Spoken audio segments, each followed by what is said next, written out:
किसी कमरे में किसी अलमारी में फंसा हुआ हूँ, मुझे कैसे भी करके निकाल मेरे भाई, मैं फंस गया हूँ यार। ठीक है कौन सी कमरे में?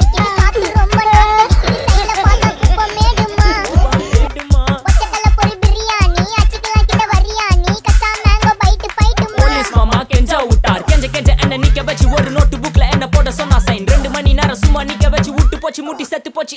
போக சொன்னா என்ன சரி போடா வேணா தப்பு நான் தான் பண்ண ஒத்துக்குன பின்ன வண்டி ஏத்த முன்ன 2 மணிக்குள்ள ஸ்டுடியோ வந்துட்டு பிராக்டிஸ் பண்ணலாம் சொன்ன ஃப்ரெண்ட் கிட்ட எக்ஸ்பிளைன் பண்ண. போலீஸ் என்ன புடிச்சிட்டான், 2 மணி நேரம் நிக்க வச்சு ஃபைனை போட்டு என்ன அவன் அறுத்துட்டான். அதனால லேட் ஆச்சு ப்ரோ, ஓடி வந்ததால் வாங்குது மூச்சு ப்ரோ, பாடியில ஸ்கிராட்ச் ப்ரோ, ஹெல்மெட் போடலன்னு கொடுத்த ரெசிபி இதுதான் என்னோட சாட்சி ப்ரோ.